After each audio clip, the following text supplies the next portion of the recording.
매일 성경 묵상을 돕는 해설 가이드입니다. 안녕하세요. 묵상 코치입니다. 함께 읽고 나눌 말씀은 창세기 35장 1절에서 22절까지 말씀입니다. 오늘 본문은 세켐에서 끔찍한 범죄를 저지른 야곱의 가족을 하나님께서 베델로 부르시는 내용입니다. 하나님께서는 이렇게 영적으로 도덕적으로 파탄난 야곱을 다시 부르십니다.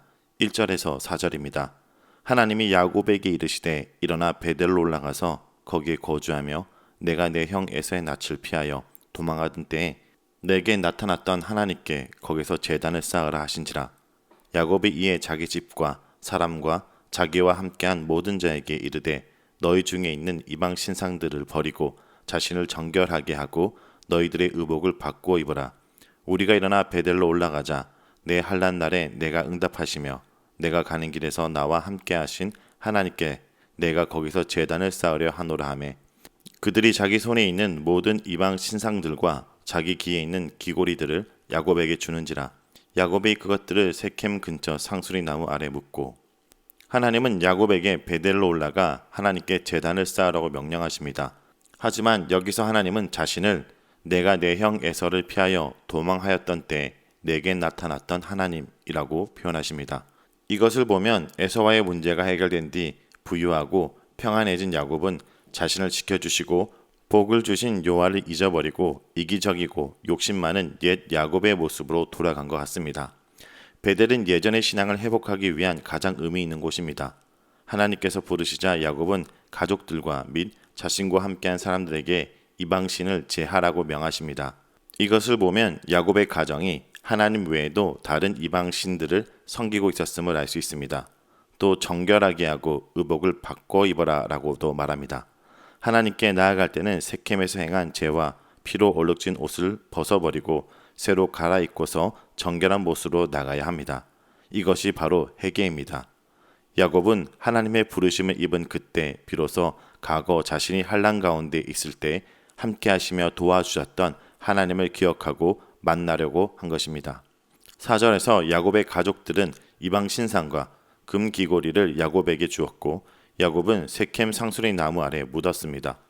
여기서 금 귀고리는 세켐에서 탈취한 노획물이거나 혹은 우상을 만드는 데 사용될 수 있는 물품이기에 온전하게 우상을 제하는 의미에서 금 귀고리도 같이 묻은 것으로 보입니다. 이렇게 집안을 정화한 후에 베델로 떠나게 됩니다. 지난 죄를 세겜에 묻고 새롭게 시작한 것입니다. 자, 이제 야곱과 그의 무리들은 이제 베델로 갑니다. 5절에서 8절입니다. 그들이 떠났으나 하나님이 그 사면 고을들로 크게 두려워하게 하셨으므로 야곱의 아들들을 추격하는 자가 없었더라. 야곱과 그와 함께한 모든 사람이 가나안 땅 루스 곧 베델에 이르고 그가 거기서 제단을 쌓고 그곳을 엘베렛이라 불렀으니 이는 그의 형의 낯을 피할 때 하나님이 거기서 그에게 나타나셨음이더라. 리브가의 유모 드보라가 죽음에 그를 베델 아래에 있는 상수리 나무 밑에 장사하고 그 나무 이름을 알론 바굿이라 불렀더라. 야곱의 가족들이 회개하고 하나님께 돌아오려고 떠날 때 하나님께서는 그들을 추적할 수 없도록 그들을 치려는 자들을 두려움에 떨게 하셨습니다. 마치 라반이 야곱을 잡으려고 쫓아왔을 때 하나님께서 막아주신 것처럼 이번에도 막아주셨습니다. 야곱과 그의 아들들이 잘못하였지만 회개하고 하나님께 돌아와서 매달릴 때 하나님은 다시 지켜주신 것입니다. 하지만 세겜의 살육을 벌인 장본인인 시므온과 레위는 후에 야곱의 저주를 받게 됩니다. 이렇게 베델로 돌아온 야곱은 그곳에 단을 쌓고 하나님을 만나게 되었습니다. 7절에서 이전에 에서와 이삭을 속이고 도망 나와 베델에서 하나님을 만난 사건을 언급함으로써 그때와 지금의 상황이 비슷하며 야곱은 여전히 죄가 많고 연약할 뿐 아니라 그의 아들들까지 죄에 물들어 있다는 것을 이야기하고 있습니다. 이런 야곱의 모습을 통해서 우리는 역설적으로 하나님의 이해할 수 없는 사랑을 접하게 됩니다. 도저히 사랑받을 만한 존재가 아닌 야곱을 하나님은 여전히 사랑하시고 그를 불러주시고 만나주시는 하나님을 보게 됩니다. 8절에서는 리브가의 유모의 죽음이 나옵니다. 이것은 35장의 세 사람의 죽음에 관한 기록 중 첫 번째로 여기서 리브가의 죽음이 아닌 리브가의 유모의 죽음이 먼저 언급된 것이 독특합니다. 창세기에서 리브가의 죽음에 대한 언급은 없는데 아마도 리브가는 야곱이 라반의 집에 있을 때 죽은 것 같습니다. 결국 리브가는 자신이 너무도 사랑했던 아들을 다시는 보지 못하고 죽은 것입니다. 자, 이제 9절에서 13절은 하나님께서 다시 언약을 주시는 내용입니다. 야곱이 밧단 아람에서 돌아오매 하나님이 다시 야곱에게 나타나사 그에게 복을 주시고 하나님이 그에게 이르시되 내 이름이 야곱이지만은 내 이름을 다시는 야곱이라 부르지 않겠고 이스라엘이 내 이름이 되리라 하시고 그가 그의 이름을 이스라엘이라 부르시고 하나님이 그에게 이르시되 나는 전능한 하나님이라 생육하며 번성하라 한 백성과 백성들의 총회가 내게서 나오고 왕들이 내 허리서 나오리라. 내가 아브라함과 이삭에게 준 땅을 내게 주고 내가 내 후손에게도 그 땅을 주리라 하시고 하나님이 그와 말씀하시던 곳에서 그를 떠나 올라가시는지라. 9절은 야곱이 밧단 아람에서 돌아온 것을 언급하면서 베델에서 하나님께서 언약을 주시는 장면으로 시작합니다. 실제적으로 야곱이 밧단 아람에서 돌아온 시기는 훨씬 이전이었습니다. 그런데 여기서 이런 언급을 하는 것은 야곱이 28장 21절에서 22절까지의 하나님께서 서원한 것을 지키기 전까지는 진정으로 돌아온 것이 아니기 때문입니다. 베델에 다시 올라옴으로써 야곱은 진정한 의미에서 밧단 아람에서 돌아온 것입니다. 야곱이 베델에 오자 하나님께서는 야곱에게 나타나 복을 주시며 야곱이라는 이름 대신에 32장에서 주신 축복의 이름인 이스라엘이라 부르겠다고 하십니다. 또 생육하고 번성하라는 명령과 한 백성과 백성의 총회가 내게서 나오고 왕들이 내 허리에서 나오리라 약속을 주십니다. 12절에서는 아브라함과 이삭에게 약속하신 땅을 너와 내 후손에게 주겠다고 약속하십니다. 여기서는 그동안 하나님께서 아브라함과 이삭과 야곱에게 하셨던 약속이 총 정리되고 있습니다. 후에 야곱은 죽기 전 48장 3절에서 4절에 이 말씀을 요셉에게 전달합니다. 이렇게 베델은 야곱이 하나님을 만나고 신앙을 다시 회복한 곳이며 하나님의 언약을 받은 곳입니다. 14절에서 15절은 야곱에게 또다시 나타나셔서 오직 은혜로 언약을 주신 하나님을 기념하기 위해 야곱이 하나님을 만난 장소에 돌 기둥을 세우고 그 위에 전제물과 기름을 부으며 제사를 드리는 내용입니다. 전제물로 일반적으로 포도주를 사용하였습니다. 야곱은 하나님을 만난 그곳을 지난번과 마찬가지로 베델이라 불렀습니다. 16절과 20절은 라헬의 죽음이 언급됩니다.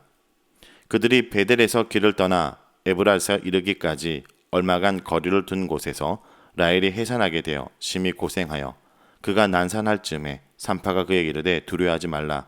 지금 내가 또 등남하리라 하매 그가 죽음에 그의 혼이 떠나려 할 때 아들의 이름을 베노니라고 불렀으나 그의 아버지는 그를 베냐민이라 불렀더라.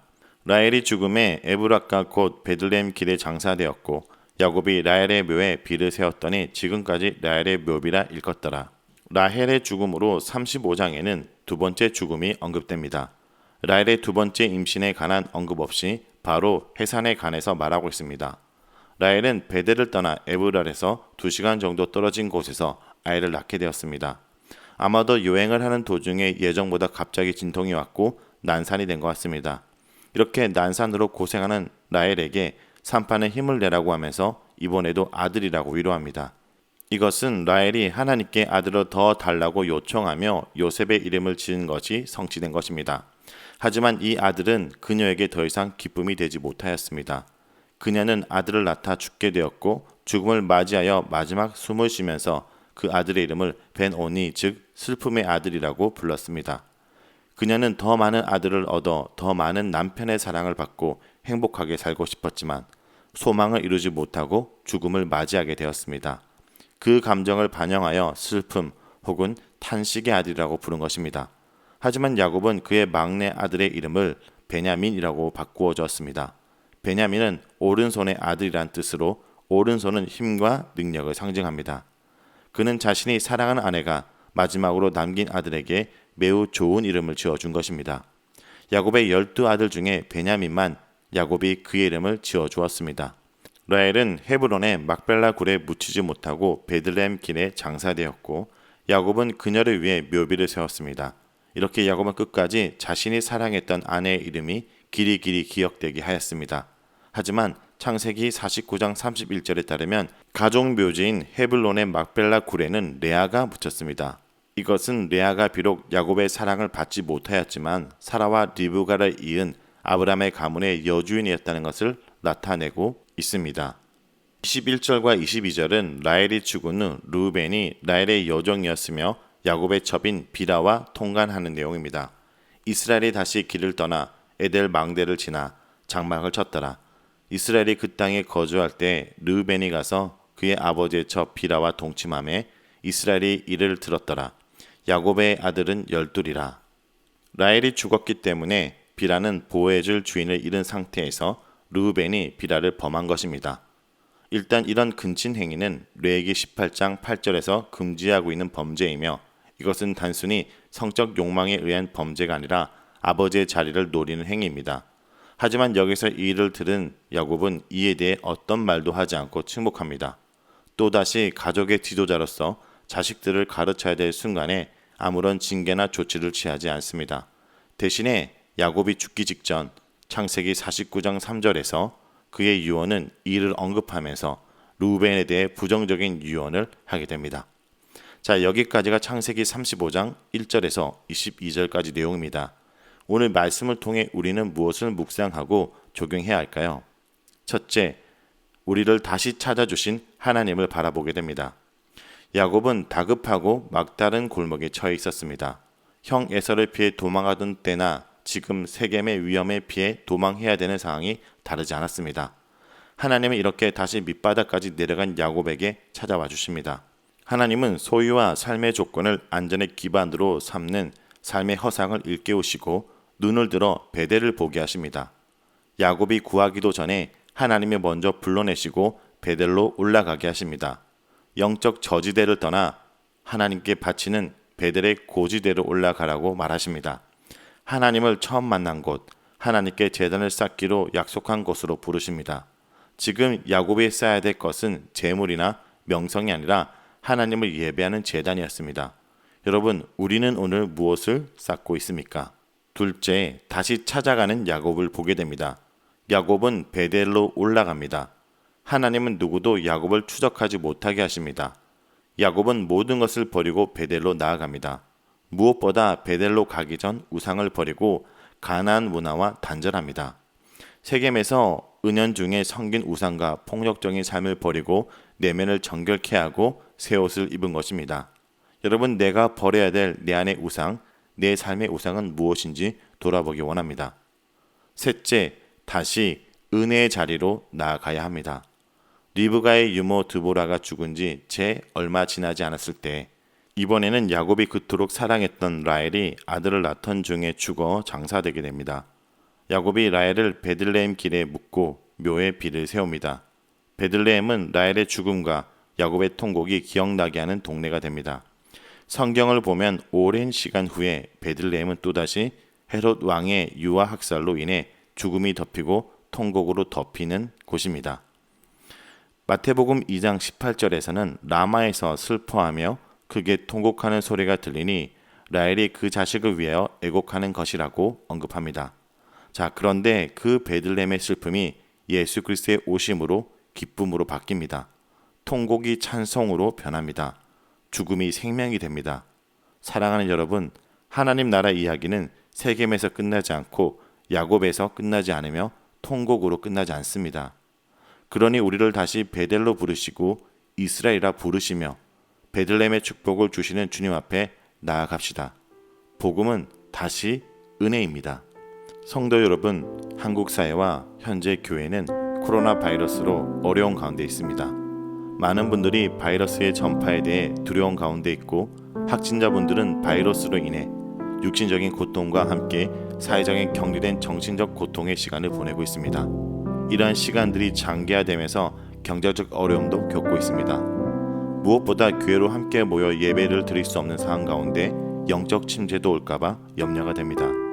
하지만 오늘 본문을 통해 이러한 상황 가운데 베델의 하나님을 기억하게 됩니다.